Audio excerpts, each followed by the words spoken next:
Good morning, good afternoon, good evening, good in between, depending on where you are on this fast forward planet, which is absolutely still wrapped in a pandemic, just hitting that 1 million death mark here in the United States. I think it's 14 or 15 million or much larger, depending on which estimate you look at worldwide. And of course, it's a human heated planet. There's a storm in the information world that is building and ebbing and building and ebbing. And a lot of people are working on dealing with that infodemic. And so far, sanity seems still mostly to prevail, but it's here a rocky road.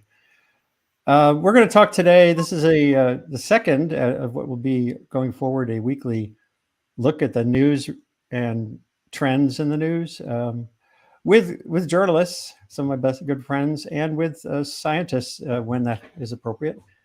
And the flow of news is got this uniform. When you search Google for climate change or climate crisis, you're not seeing a happy picture for obvious reasons. This is a one-way street toward a fundamentally changed heating climate and no new normal sea level for generations and generations to come, even with the best outcomes. And that leads to all kinds of questions that really aren't about the data. They're about the reactions to data. They're about the what do you do about it question, which is not always, it starts with the data, but then it takes all these tangents and pathways depending on who you are, what your cultural background is, and what how you've been sort of sucked one way or the other by someone's propaganda. So that was sort of the focus this week, and I'll show you the reasons in a minute. But we're going to start with just a quick kind of like how you doing and what's on your mind most with my guest, my wonderful guest. Alexandria Herr is an independent journalist, a lot of time at Grist. She's done podcasting and also has a really interesting background in social science. You diverted from a PhD course after doing a master's. That work, we're going to have to do a whole show on the 1.5 degree study that you did, but that's for another day. We have Dana Fisher, who's deep in grading, along with Seth Borenstein. Dana is at the University of Maryland and runs Environment and Society program there. Seth is at the Associated Press, and I don't know how he does what he does. And as I said, he's grading papers, but he's also like one of the most productive, probably maybe there's two or three. You're like the Matt Wald of climate news. Yeah, Matt Wald at the Times prided himself on having more bylines than anyone ever in the New York Times. So Seth, I don't know how you do it. Congratulations on getting through another week. Thanks. Dale Willman, my colleague in arms here at Columbia, who is a longtime radio producer, a journalism trainer, visual journalist, one of the foundational people in the Society of Environmental Journalists, and runs the Resilience Media Project here, trying to boost media capacity, communication capacity around resilience, getting ahead of the disaster. What's the story? How do you make that a story? And Lisa Schipper, who's at Oxford and a seasoned and really valuable voice and inquirer on climate impacts, and particularly on what makes for the vulnerability that leads to so many of the disastrous outcomes we see around the world. Were you a lead author of the IP report? Yes, sorry, the connection got a bit bad for a second. Yeah, I was in the exciting position of coordinating lead author for the chapter on climate resilient development pathways. So, which is why I think there's been forever tired after that. Yeah. So you wake up with kind of like a fly view of the world, like a Zoom screen with like 50 people on it. Is that like? That's basically, yeah. I did have some dreams where we were all, yes. Anyway, I'm not going to get into that because that's a bit depressing, but certainly. So let's go around. I'm going to show a couple of things in a second that kind of illustrate what you've all been working on this past week or so. But if anyone's really, if there's something that jumped out at you this week related to climate and energy news that even not something you wrote about, what comes to mind? So Alexandria, I don't know if what really caught your attention. Well, I just wrote a freelance piece on the Roe v. Wade decision and how that has tied to extreme heat and pollution, basically increasing adverse birth outcomes, ranging from stillbirth to preterm birth, which is the leading cause of infant mortality, and how that ties to like access to reproductive care. So yeah, that was one of the things that caught my attention. There are so many of these interlaced dynamics among issues on the palette these days. That's a one I had not absorbed, and I see the piece. It was on Atmos. Yes, yeah, exactly. Great, I'll show it in a second. And Seth, again, you're on the news generating wheel, but what was your prime? What caught your mind? This week, I was kind of fast. I'm starting to shift into the summer mode of prepping for hurricane season stories and wildfire season stories. And there, the weird thing is, to be honest, I don't even know if we could call it wildfire season anymore because it's a year-round thing. Yeah, New Mexico. Yeah, I mean, it's just you don't say, oh, in this season we're starting out this way because it's things are already on fire, and I'm fascinated heavily with the impacts of the La Nina that's going on, which only got stronger in April. That does not bode well for both hurricane season and wildfire drought season. I was just talking to a guy. I just interviewed him for a piece I'm doing next week. I'll let you in on, it's not a scoop. He's at the U.S. Agency for International Development working on wildfire preparedness around the world. And he sees the La Nina specifically, the red zone he's looking at is Southern Europe, Greece, when they had those terrible fires. And he said, watch that area. And of course, La Nina is when Indonesia has its fires. So we get these cycles and sequences. It's really fascinating. That's good. And La Nina tends to increase hurricane activity, or actually accurate is El Nino decreases it. And the other part is with hurricanes, NOAA had a fascinating study that sort of fits with some of the stuff that Michael Mann has been talking about for years, which is that the reduction in aerosol pollution in Europe and the US has been responsible for a lot of the increase in Atlantic hurricanes, as it had the cooling effect that had been there with the traditional aerosol pollution is now gone, and had masked a lot of climate change. That's gone, pretty much gone. And the flip side is the increase of that pollution in the Pacific, which has been decreasing tropical cyclones. Yeah, well, and this issue of, we'll get to the attribution question in a future week. Yeah. I want to switch to Twitter, where I queued up a couple of the key thoughts that spurred me to pull you all together. And Dana, we'll get to yours in a second. But how could I avoid having Lisa Schipper on when she directly wrote, "Dear climate journalists, I've answered your questions on maladaptation and the IPCC. Now I'd love to hear from you. What do you see as the biggest challenges to reporting on qualitative social science findings on climate change?" Yes, this is for something specific you're working on. And I'll show people the, see here.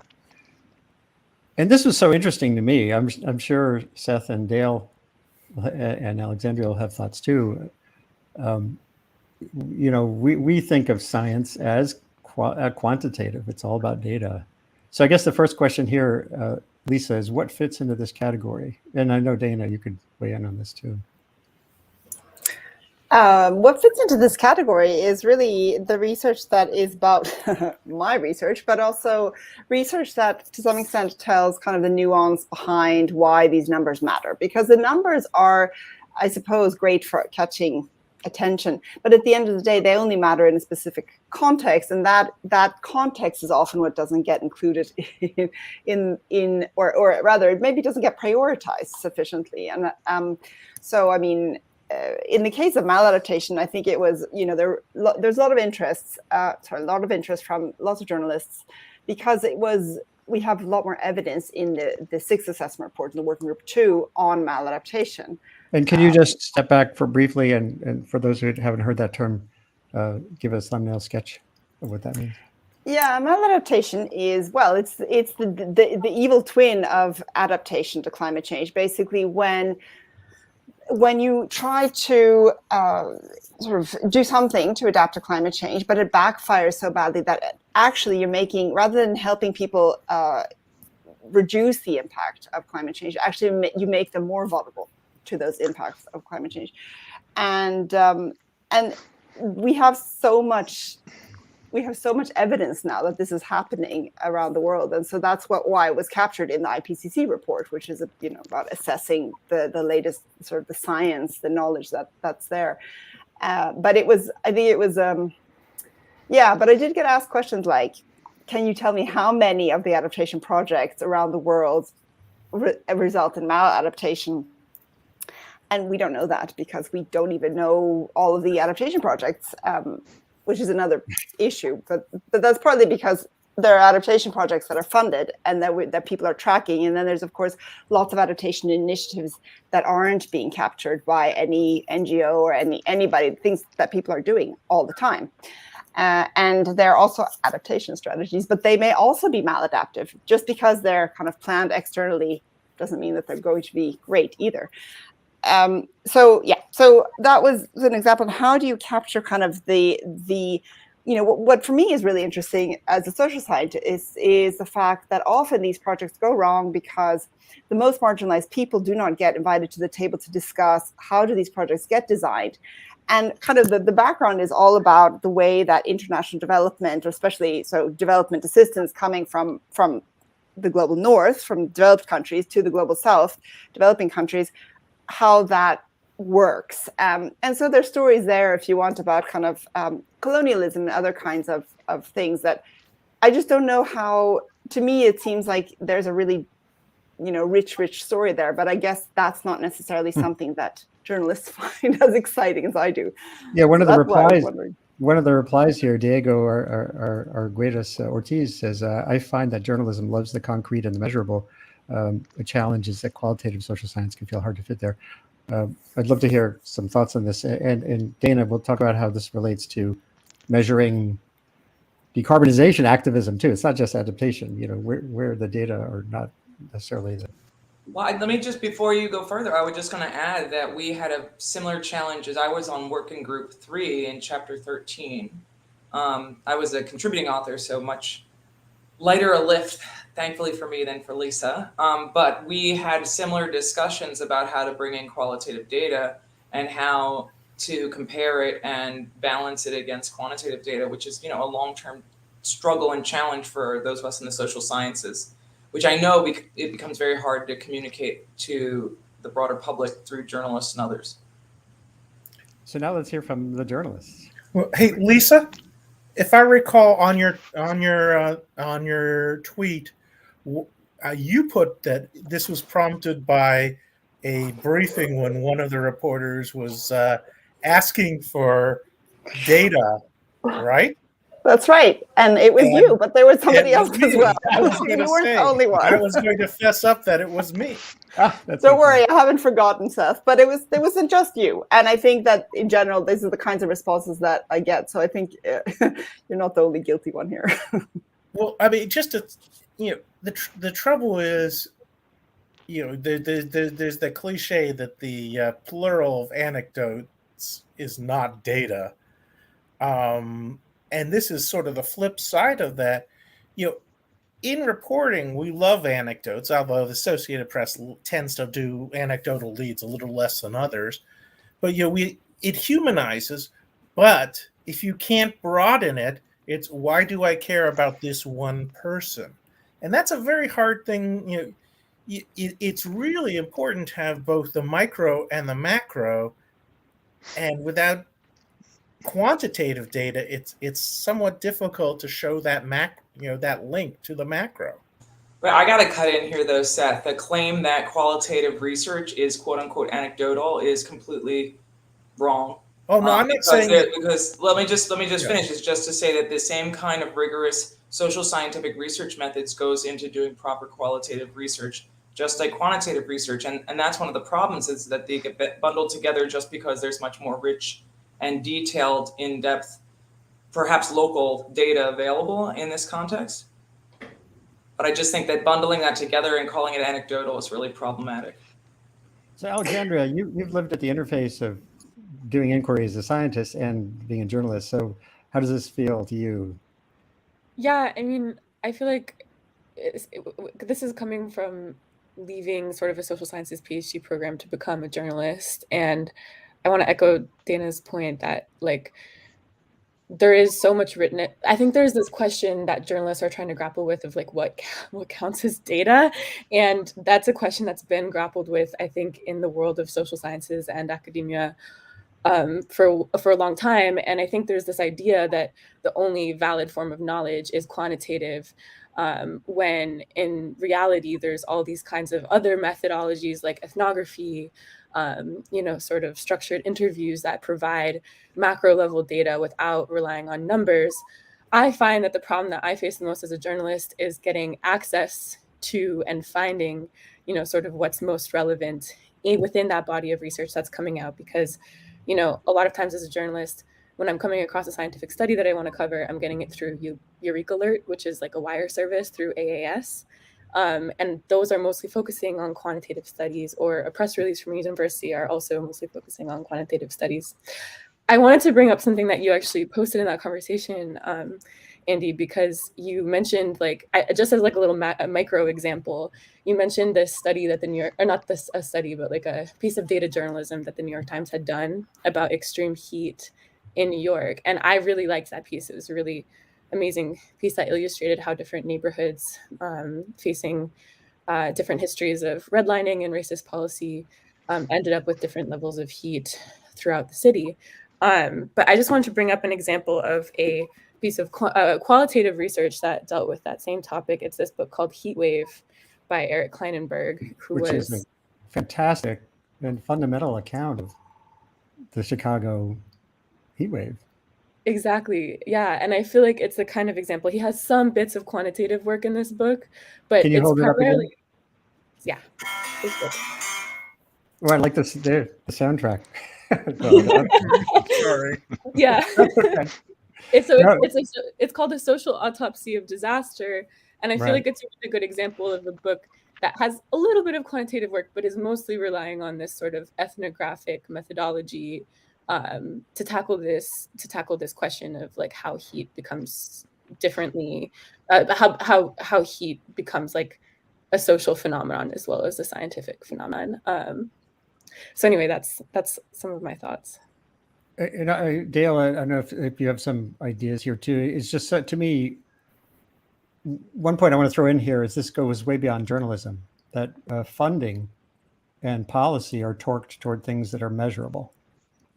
And the things that are harder to measure, it's one reason I think we have an adaptation gap. And, people talk about how many stories, Seth, do you see about the emissions gap report versus the adaptation gap report? It's because one is something you can count. It's tons. Yes. And the other is like, what is this adaptation thing? And I know Lisa has dealt with this for a long time too.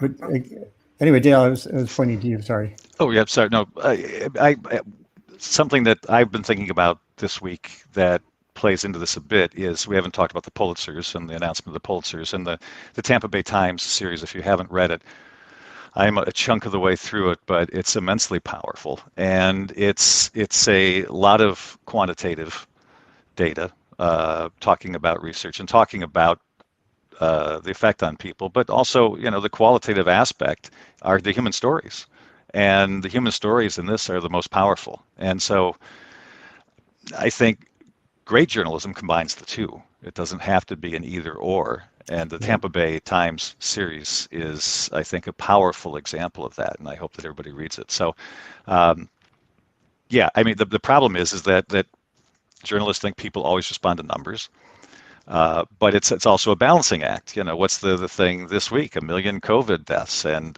the old saying that one death is a tragedy and 1 million is a statistic. I mean, how do you balance that to engage a public in an issue and get them motivated in not that our role is to motivate people, but our role is to educate and highlight.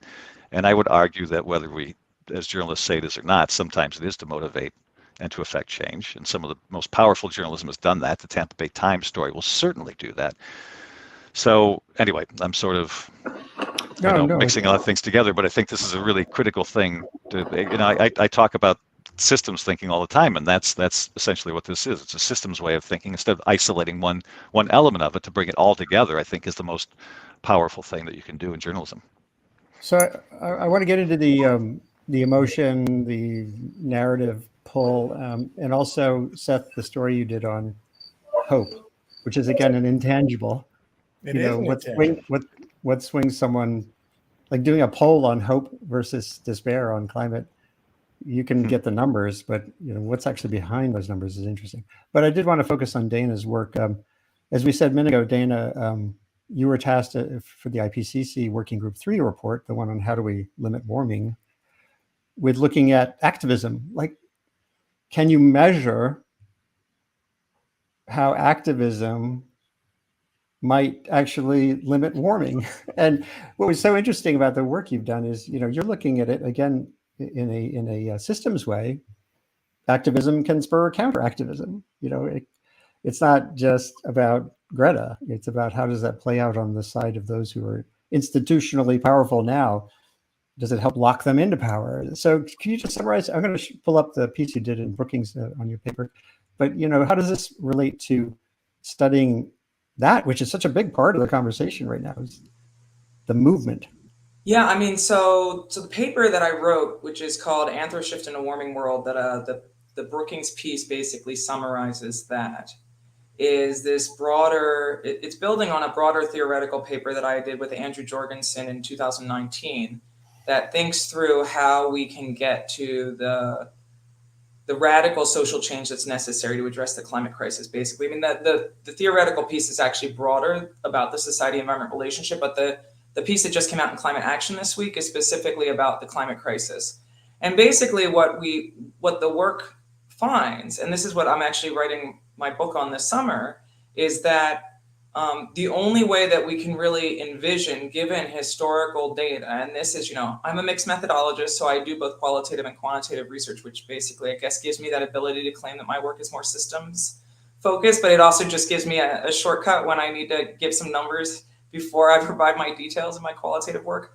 But what I've done over the past 20 years of my career trying to understand when climate action is possible is find that basically climate action isn't really possible if we measure action and the effects of action as emissions reductions. And so building off of that, I use the case of social responses to COVID to understand what really it would take to get us to action, and find that the most effective pathway there is through mobilizing a mass movement. But when we talk about a mass movement on the scale that's necessary, we're talking about something that builds off of the numbers that Erica Chenoweth and colleagues put out, which is 3.5% of the population in the streets, which equals over 11 million people in the United States in the streets. That is the level of disruptive activism that is likely to actually yield the kind of social change that's necessary. And what the piece argues is that the only way we can really imagine getting there is with what we call an anthro shift driven by some sort of massive experience of risk. And risk being a tangible experience of risk in terms of fear about getting a disease, like say COVID or something more pernicious than COVID, or in terms of climate shocks. And we see lots of climate shocks happening all over the country, around the world. And we know that those are going to continue until we address the climate crisis at the level that it's needed. So what I conclude is that that's really the only way forward, is to use these shocks to motivate the kind of social change that's required. And which leads me to some concerns, if that's what we're waiting for. Because I'm not saying we should be waiting. I'm saying if you I know look at the social dynamics, we have a lot of vanguards right now trying to push for the kind of social change. I mean, we have vanguards working at the federal level in the U.S. government, and you can see how effective they're being. We have vanguards in terms of activists working around the world, but the scale of change that's needed requires more activism, requires more social change. And we clearly haven't gone there. I mean, I've been studying this since the 1990s, as many of you here have been as well. And the story continues, and we haven't really gotten off the same trajectory we were on back in 1997 in Kyoto, right? There was a really good multidisciplinary, like 20 author paper on the inertia since 30 years. I can't pull it up right now, but the questions and answers there are really interesting. They're tough to use a journalism word, they're tough to storify. Maybe back to the journalists here on that. And I did want to mention, Lisa, this reminds me of disaster justice. I think disaster justice holds big lessons here. The vulnerability imbalance, whether it's in South Africa where you had the floods, or in coastal, like New Orleans after Ida, or people who died in basements in New York City were not rich, they were immigrants. That component feels very actionable. The decarbonization part feels tougher, but I'd love to hear from everyone here. Yeah, I think that's right. I think I guess maybe part of the reason why so many journalists were interested in talking about maladaptation is probably because it does give a chance to say, well, look, if you just, if we go ahead with these approaches, then we end up, it backfires. And I think that, there are lots of stories like that, actually. There are stories around these various carbon dioxide removal approaches as well, the nature-based solutions and these kinds of things that actually on a very kind of reductionist level sound like they're extremely simple. You just need to plant trees and so on. But actually there are some huge justice issues under the surface there, not to mention the kind of the colonial rhetoric that comes from countries in the global north suggesting that, we need just to plant lots of trees that will solve our problem. But of course, most of that land would be in the global south. And so there's lots of really kind of these stories. And I think it's really important that they get told, because, and it's not, they're not getting told. I mean, there was just an article from the BBC, I think it was last week, about the greenwashing through carbon offsets. And I think these are important stories, because people get confused about, are these actually solutions, or is there something wrong? And I think, are they going to be solving the problem? And I think just to connect back to the activism issue, if there is a connection, there are obviously connections, but one connection I think is sort of the lack of the fact that we get lots of these mixed messages in the media. So for normal people who are not scientists, don't really understand necessarily how journalism works, or the sort of thing, I think the message is that, on the one hand we have, well, we can do this. And it also comes from the policy makers, like, oh, we're just going to put lots of trees into, reforesting, lots of money into reforesting and so on. But then, the reality is that those things don't work, and they often don't work. And it's not like the people who plan the projects are looking at all of the details either, because even those people forget, they specifically don't include some people in the discussions, and in the end those people get more marginalized. But it's important that people understand that. But I think that creates this confusion around what exactly is it? Is it good or is it bad? And that then, I suppose, has some impact also on sort of why are there so many people that are up in arms when we have all these solutions? And the climate activists, what are they doing, and what is their role? And I don't know. I guess this is, to see me, I see this is a huge mosaic of different actors and different stories that are very contradictory, and that ends up creating, probably, in my view, that creates a lot of the inaction. Kind of that in its process creates the barriers to action. I would just add to that. I mean, I think that's a really good point that Lisa's making, but I think it goes back to this question about what we would call the climate counter movement. And we had this long discussion about this in my chapter, and in the section specifically that I wrote for the IPCC, because the climate counter movement is, as we know from the research, is explicitly funded by the fossil fuel industry and the fossil fuel interest, right? And those vested interests that are committed to maintaining the current business as usual power structure. That's not a movement. In fact, as somebody who studies movements, and I'd say 3/4 of all of the work that I do is about what's a movement and how does it work and who participates. That is not a movement as we define it within any definition in the social sciences or in the general vernacular. So the argument that a counter movement that is basically funded by Exxon or the Koch brothers makes sense to be balanced against hundreds of thousands of citizens marching in the street or deciding to push for divestment or whatever it is they're doing is really a false dichotomy. And so basically what we pushed to do was talk through these, these interests that were vested interests that were basically funded and fueled and personed by people in power versus civil society actors, and try to distinguish that, because there's a very, very important differences in terms of thinking through how these different movements would work, if you want to call them all movements. So I think that's been problematic in the way that we talk about it and the way we think about it, but also in the way that we measure and study it. And that goes back, Andy, to your earlier point about the fact that part of the problem is that there aren't the kinds of resources needed to understand the degree to which these different components matter in terms of measuring their effectiveness on policymaking, on business decisions, and on carbon, which was what I was supposed to write about in the IPC, which was the challenge. Many years ago, a Columbia student, Kathy Zhang, who now works in sustainability, she was at Uber, I'm not sure where she is now. She did a cartoon based on it when I was giving a talk about this. And this was the cartoon. And it shows the movement. Hey, let's do something about climate change. You're right, it's not a counter movement. It's sort of like, how do you maintain stasis is definitely not a movement. It's kind of so easy in a way, and that it feels so unbalanced. So that, and again, storifying, this is all kind of interesting. Andy. Yeah. Okay, and not to be the Pollyanna here, but you and I, and Dana, I know you've been doing this for decades too. When you look back 25 years or so, first, before we even talk the movement, go back to the AR2 or 3 even, we were talking about a 4 to 5 degrees Celsius world by 2100. We were talking business as usual, which was the worst case scenario. We were on that trajectory.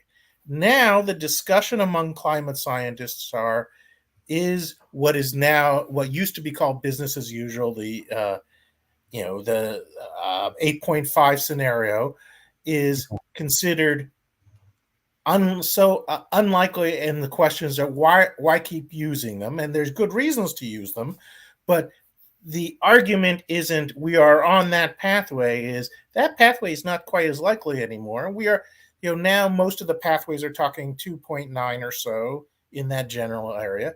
The movements you're talking about 25 years ago, Dana, was there, and here, God forbid I go into the qualitative data as opposed to quantitative data, but look at the climate youth movement now compared to what was around 25 years ago. Well, Seth, it happens to be that I was actually at COP6 counting and doing quantitative data collection with the climate activists. That was 22 years ago. So I can tell you all about who they were, and I published papers on those. I mean, so we can quantify it. They were different then. They were very much embedded and connected to the globalization movement that was happening at the time. And that all changed after after the war in Iraq. But and there's a whole story there that is broader about civil society, and it actually connects with what we're going to see around Roe v. Wade here in the United States as well. But I mean, there are very, very big differences in the movement. But I mean, it's not like the movement wasn't there. They were there at COP6. They were there. They were at COP3 in Kyoto back when and that in Japan you don't see a lot of protests in the streets, but they were there. So I just think it's important to remember that this is not a new phenomenon. It's a changing phenomenon, but it's part of a larger process. Is it more focused, Seth, or is it better covered today? Well, I think probably both, but I think my impression and my memories might be foggy, but as you say, it was more in the globalization movement, and it felt like climate change was part of the larger anti-globalization movement, as opposed to now where it's really focused on climate change. So I'm showing a tweet of some pictures I shot in 2005 at the Montreal climate talks. I think these, Here's another aspect of what you were just describing. I think I would love to see some social science work on this, unless it's already happening and I don't know about it. The kids, and there were kids I met there, almost all of them have become professionals in the sustainability universe. Billy Parrish founded a solar finance firm. Meg Boyle is a scholar and scientist. I think she's in Maine somewhere now, working on this. Juan Huffmeister there works at the Jeff, the Global Environmental Facility. And I've been hoping to revisit the stories of these lives who, through their activism, shifted or transformed it into a life track. Kind of like we all are on, life tracks, not because circumstances put us here. I don't know if that's been, has anyone doing retrospective stuff on this? But it would be really interesting. By the way, I want to engage them with some of today's. I've been trying to arrange a meeting of them with some of today's youth activists to trade stories. That would be very interesting. I was just going to say, Andy, I mean, there's an extensive literature on civic participation and how the more engaged people get at a young age, it puts people on a pathway to large-scale civic participation. I wrote a piece for Nature Climate Change on this around Fridays for Future in 2019, right when Fridays for Future started, called The Broader Importance of Fridays for Future. So the point is certainly getting young people engaged early on matters. It matters to climate change. It matters to democracy. It matters to society in a lot of different ways. And I'm not saying that the movement is doing the same thing that it was back in the 1990s. I'm just saying that the movement isn't new. It's changed. And obviously it's been infused with this youthful insurgence of, potentially insurgents. Say it like that. And social media as well. Back then there was no Twitter. No doubt. In fact, if anybody's interested in that, I have a paper in the American Behavioral Scientists on exactly that point that came out this summer. So, yeah. Oh, I'd love to see it. You're covering everything. That's great. I want to transition to the hope question in a minute, but Alexandria or anybody else, if you had thoughts on what we've discussed so far, it'd be great to hear. I had a really quick thought, which is that actually this is jumping back a little bit to what Lisa was saying, but when you were talking about disaster justice, it made me think of, again, like the connection between social sciences and journalism. And one thing is that even though I might not cover social science papers like in a daily way, social sciences has like deeply shaped my framework for doing journalism. And what I mean by that is that I remember Lisa was actually a professor of mine in grad school. And I remember going into your office and saying that I was interested in working on natural disasters. And you said to me, there is no such thing as a natural disaster.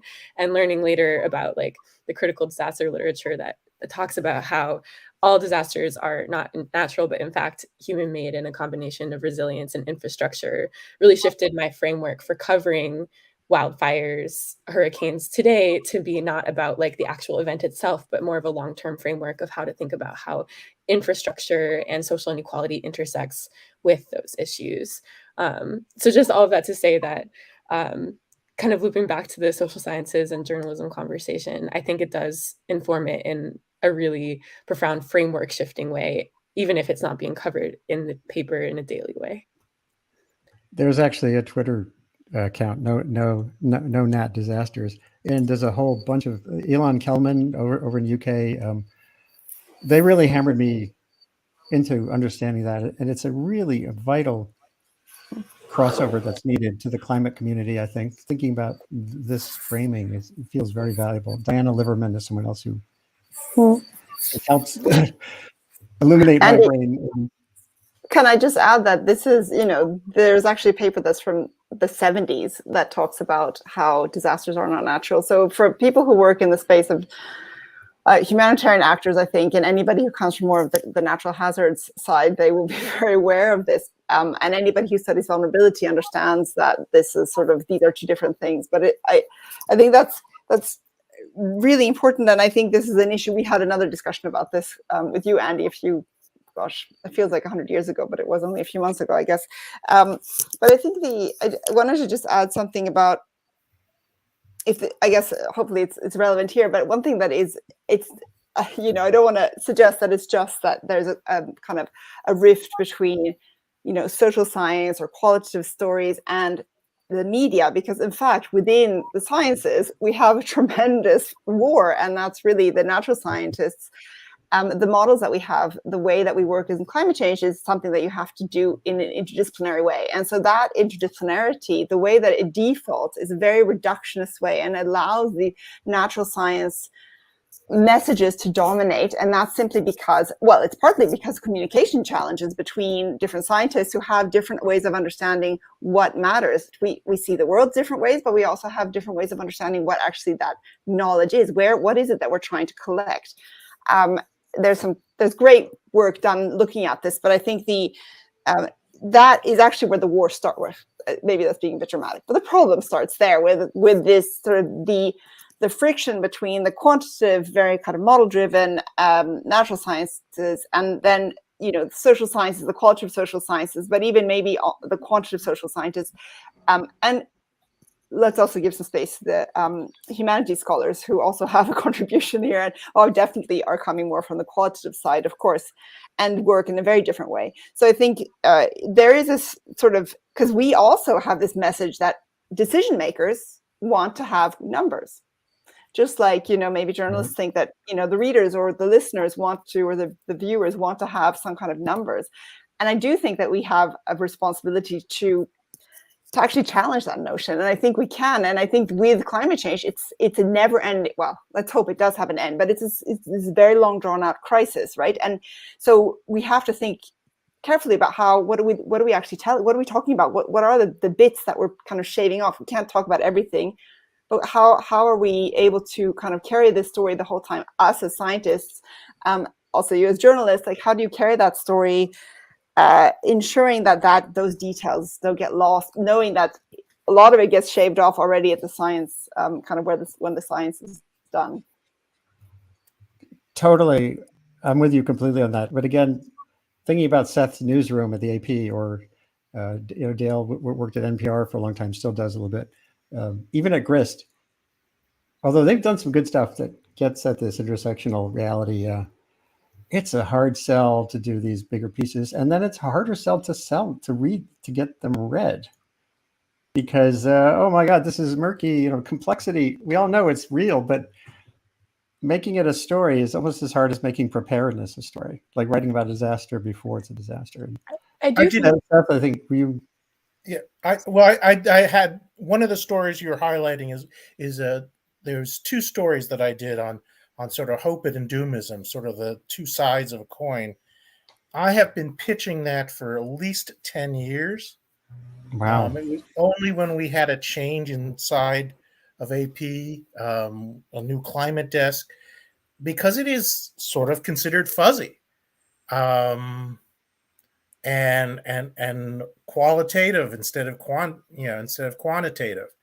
But I think it was important. I mean, because having watched this, I mean, the genesis of these two stories goes back at least 20 years to Steve Schneider, who's been dead for 10 years now? Yeah. And Terry Root, who was a married couple, both climate change scientists. Terry's a biology climate scientist at Stanford, and a conversation we had walking the beach once. And it was about how Steve had been battling cancer, and he was in a hospital room asleep. Terry is sitting by his side. The oncology nurse comes in and asks her what she does, and she says she studies climate change effects on endangered species. And the oncology nurse looks at her and says, "What a depressing job." And then Terry bursts out laughing, telling me the story. And it just, to me, fits, sort of that whole concept here. But it's been 20 years to try to get sort of this qualitative instead of quantitative story. Wow. How does that feel, Alexandria? I said you were writing for Griston, like off and on, but, then the other thing, as I said, is how do you get them read? Yeah, I mean, I do think that like incorporating for me that sort of framework hasn't necessarily amounted to always doing, 4,000 word stories about a topic, but rather like how I select stories on a topic. So for example, when I was covering the Texas freeze that happened, oh man, was it last year? I don't even know anymore what year we're in, but when the Texas freeze hit, I ended up doing a story on like how people in mobile home communities were particularly vulnerable to the impacts of that freeze. And that didn't necessarily end up being a 4,000 word feature, but it was the framing of the story, and the people I chose to interview were sort of deeply influenced by this understanding of sort of critical disaster and natural hazards literature of like trying to understand infrastructure in communities and how those intersect with a disaster when it hits. So I guess I just want to maybe push back on the idea that it necessarily means like doing a really long story. I think you can find ways to bring it into shorter stories too.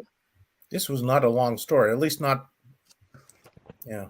Oh no! I wasn't. No. I know. I mean, we don't do long stories. It's probably to Andy's old time period in the New York Times. This is almost my story was almost a brief. So in some ways, it's kind of.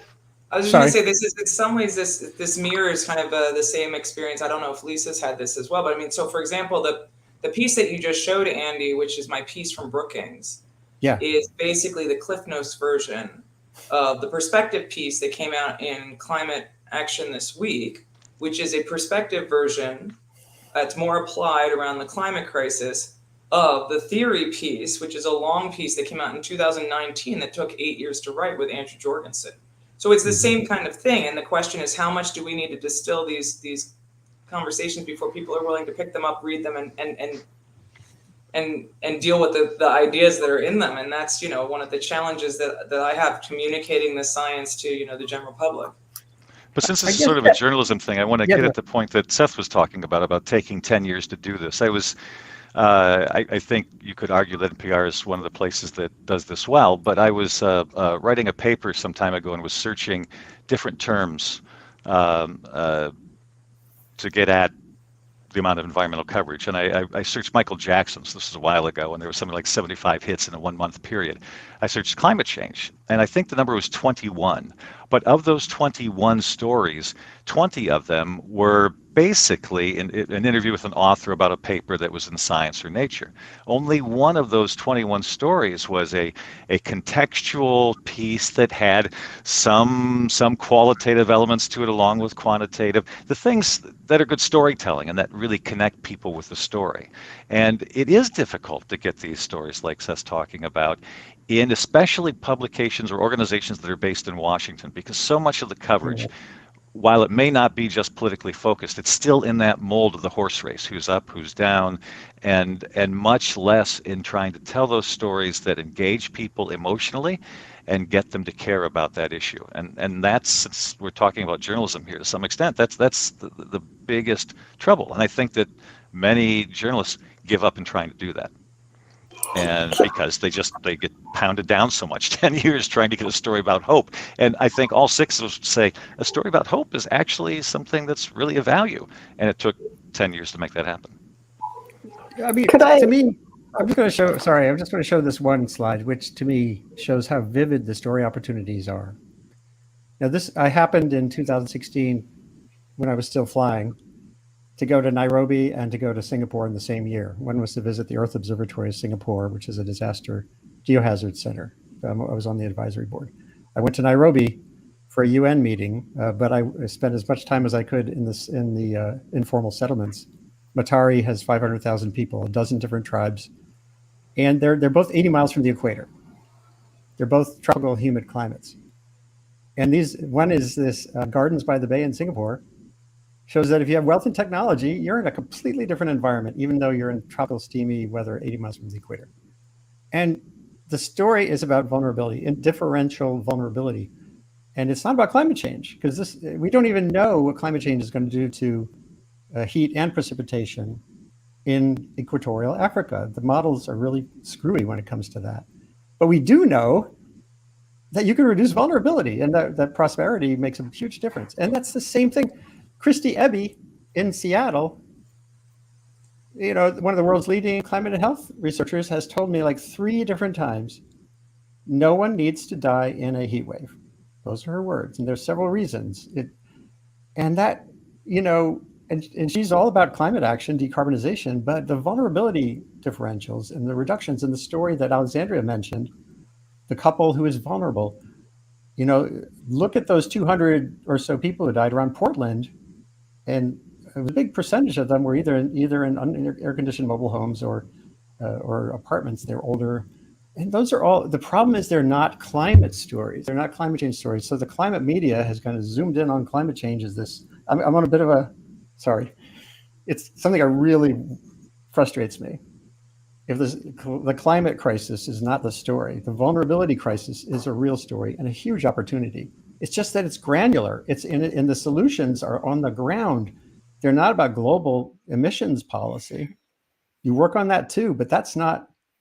And so where's the campaign? That's why I really like the disaster justice, and then you look at, I wrote a piece about how the infrastructure money is already going to like the billionaires in the Hamptons for beach replenishment, not to the communities that don't know how to get the money. That's a great and important story.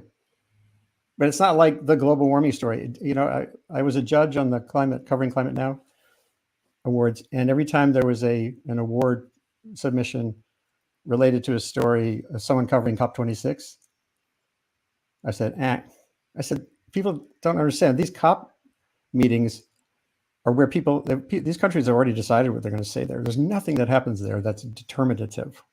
The story is back home. Anyway, enough of my rant, but I'd love to get a final round of your thoughts. I love it. Can I just wanted to add one thing, and this is more, I guess, for journalists to react to, because I think one thing that I wonder is a little bit, is it that some of these kind of more nuanced, well, I would call nuanced, these sort of the qualitative stories, are they a little bit difficult to interpret? And I wonder if to some extent, some of the responsibility lies with the scientists also to be able to communicate, because as Dana was talking about, I mean, certainly the paper that I've had the biggest impact with is one where we've written, there were spin-offs. I mean, it was, there was a blog in Carbon Brief, there was, God, I don't know how many different things. And it certainly has hit home. It's had a huge impact on the development actors, the ones that we wanted to actually speak to. But the paper in World Development is not one that development people are going to go and read. It's really, really long to start with, and it's just super full of jargon. So, I mean, I think I wonder a lot about kind of what our responsibility is as well, and how we can make sure that we kind of, if we will know, we will understand. We're not good at communicating always. Yeah, this one, for instance, this got a lot of attention, and but yeah, I'm just curious a little bit, because I think this is one of the, I understand the challenges related to just telling the stories and finding the audience and so on, but I wonder if it's also that a lot of the stories are there, but they're just not obvious to the journalists that they could actually be really interesting to tell as well. And the scientists probably don't really know how to communicate that. Go forth. Thoughts?